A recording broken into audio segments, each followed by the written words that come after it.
30শে এপ্রিলের মধ্যে অযোগ্য গর্ভবতী ভাতাভোগীদের ভাতা স্থগিত বা বাতিল করতে হবে। এই কথাটি কোথায় আছে? আমি স্ক্রিনে যে চিঠিটি দিচ্ছি, চিঠিটি দয়া করে মনোযোগ দিয়ে পড়বেন। সেখানে কারা কারা অযোগ্য, এই কিভাবে এটা নির্বাচন করা হবে, কেন করা হবে, কবে করবে এবং কিভাবে করবে, কাদের মাধ্যমে করবে এবং এই কাজটি কেন করা হচ্ছে, এই কাজ করার ফলে কার লাভ হবে। লাভ হবে গর্ভবতী ভাতাভোগীদেরই, যাদেরকে আমরা মা ও শিশু সহায়তা কর্মসূচির সুবিধাভোগী বলি।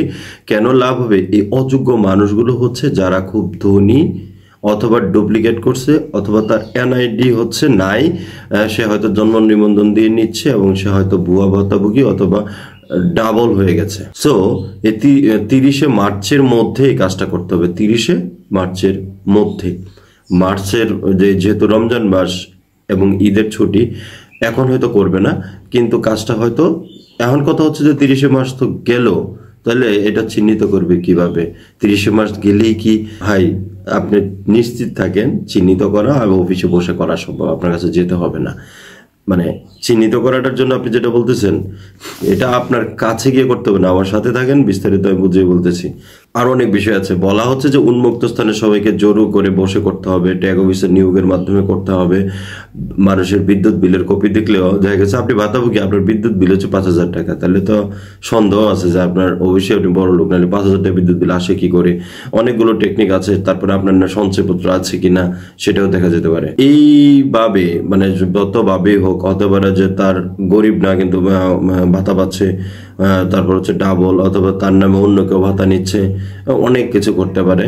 সো আপনারা ভাবতেছেন যে এটা তো যাচাই বাছাই করলো না, তাহলে ধরবো কিভাবে? ভাই এটা সিস্টেমে আছে, এমআইএল সিস্টেম, তো সবাই একই সিস্টেমে ইনপুট দেয় এবং 2026 সালে একেবারে সরকারের উদ্দেশ্যই ছিল যে সকল বা উপবৃত্তি ভাতা, দেখেন উপবৃত্তি বলছিলাম 19,000 চিহ্নিত হয়েছে, যারা স্কুল কলেজ থেকে উপবৃত্তি পাচ্ছে। তো একটা মানুষকে তো 2-3টা সুবিধা দিবে না, সেটাও বন্ধ হবে। যারা এরকম সকল ভাতা কার্যক্রমে অযোগ্য নির্বাচিত হবেন, অযোগ্য অর্থাৎ ভাতা পাওয়ার যোগ্য না, তাদেরকে বাদ দিয়ে তাদের জায়গায় নতুন যোগ্য ভাতাভোগীদের অন্তর্ভুক্ত করতে হবে। এটা হবে মানে 30 মার্চের মধ্যে। আর 30শে এপ্রিলের মধ্যে গর্ভবতী ভাতা বাতিল বা স্থগিতের কথা বলা হচ্ছে এবং চিঠিতে দেখেন সেটা হচ্ছে যারা অযোগ্য তাদের। এবং সমাজসেবা অধিদপ্তরের চিঠিও কিন্তু আপনারা দেখিয়েছি যে 30শে মার্চের মধ্যে করতে হবে। এবং গর্ভবতী ভাতাভোগীদের যে নির্দেশনা, মানে সবগুলো ভাতারই কথা একটাই যে এনআইডি ছাড়া ভাতা থাকবে না 18 বছর ঊর্ধ্ব হলে বা এনআইডি পাওয়ার যোগ্য হইলে। কারণ হচ্ছে এখন এনআইডির কিন্তু সারা দেশে কাজ চলছে এনআইডির। সো এই মুহূর্তে এনআইডির কাজ চলছে। অন্যদিকে হচ্ছে সরকারও দাবি করতেছে যারা ভাতা পাচ্ছে তাদের এনআইডি দেখাতে হবে। আর এনআইডি কেন দেখাতে হবে? খুবই গুরুত্বপূর্ণ বিষয় হচ্ছে যে তার প্রকৃত এনআইডি, এবং সেটা হচ্ছে এনআইডি সার্ভারের সাথে ভ্যালিডেশন হতে হবে, ইন্টিগ্রেটেড হতে হবে।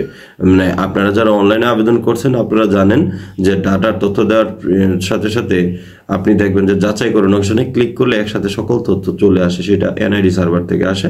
আপনারা যারা ভাতা পাচ্ছেন আপনাদের ভয় বা আতঙ্কের কোনো জায়গা নেই। যদি আমার পুরো ভিডিওটি শুনে থাকেন আপনি বুঝবেন যে এই জায়গা থেকে আপনি রক্ষা পাবেন কিভাবে বা কেন আপনি সেফ জোনে থাকতে পারবেন। আপনার আতঙ্কের কিছু নেই।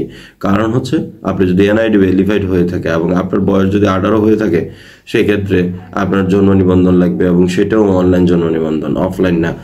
তো পুরো কাজটি সরকার 30শে মার্চের মধ্যে করতে হবে নির্দেশনা দিয়ে দেওয়া হয়েছে। কিন্তু আসলে বিভিন্ন কারণে যাই কিছু ঘটুক না কেন, আপনারা যদি বলেন যে কই কাজ তো হলো না, 30শে মার্চের মধ্যে তো কেউই করলো না, গিয়ে দেখেন তলে তলে সবাই করছে, সবার কাছে তথ্য আছে, সবার কাছে এবং কিভাবে করছে কি তথ্য আছে এগুলো আমি গুমর ফাঁস করবো না, অনেকগুলো গুমর আছে। আপনারা পুরো ভিডিওটা শুনলে আন্দাজ করতে পারবেন যে এক্স্যাক্টলি কি গুমর আছে। ধন্যবাদ সবাইকে, আসসালামু আলাইকুম।